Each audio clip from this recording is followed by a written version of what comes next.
Functions, page 9. When do you construct a sign diagram instead of a graph? Well, what does a graph look like? A graph looks kind of like that, right? XY graph. Sign diagram, we've made some of these in the past in the quadratics chapter. A sign diagram marks when a function is 0, when it's positive, when it's negative, when the value does not exist.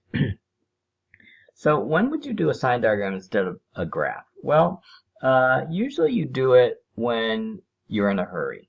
Okay, so if you don't have much time, it's less time to do a sign diagram than a graph.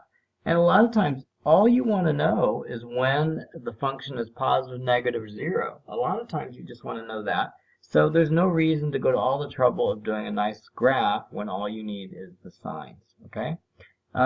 Make a sign diagram showing that f of x is undefined at x equals 0, positive when x is greater than 0, and negative when x is less than 0. Okay, so I'm going to draw the number line. I'm going to mark it 0. At 0, it's supposed to be undefined, so I'm going to draw a dotted vertical line, which kind of looks like an asymptote. Then, when x is positive, I'm going to mark it positive. And when x is negative, I'm going to mark the value negative. Okay, so that's a sign diagram showing the characteristics given. What are the three names for the points where f of x crosses between positive to negative or just touches the x-axis? Okay, we've heard all of these, but I'm just going to go through them, make sure we know them all. X-intercepts, that's we've known that one for a long time. Zeros, that seems kind of like an obvious name for points where the function crosses the x-axis. And last of all, there's one called roots, which you might have picked up in chapter 1, but maybe it's the first time you're hearing it. So those are three ways of calling points which cross the x-axis. Now it says to draw sign diagrams for the graphs below, okay? And sometimes the easiest way to do that is to draw the number line directly underneath the graph, because then you could just like follow, do you see that 2? I'm just going to like write the 2 right below it. There's the 0, okay? It makes it maybe a little bit easier to see when it's positive, when it's negative. I can see that it's negative here, it's negative here, positive here, right? So I'm going to put positive here, negative here, negative here. The transition point is the x equals 2, so I'm going to write a 0 there, right? I don't need to write anything at 0 because there's no, it's just negative there. There's no transition point there, okay? Or there's no root.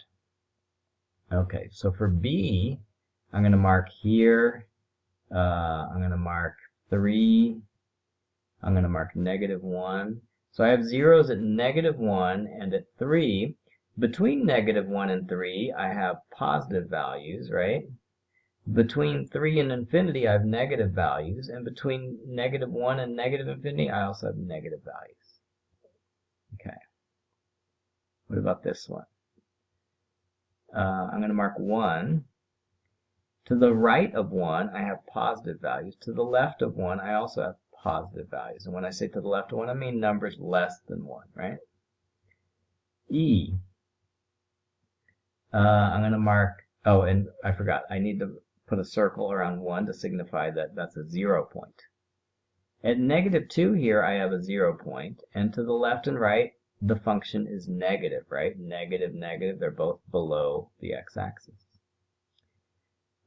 G, this is an interesting one. At 0, the value of the function is undefined, so I put the vertical asymptote there.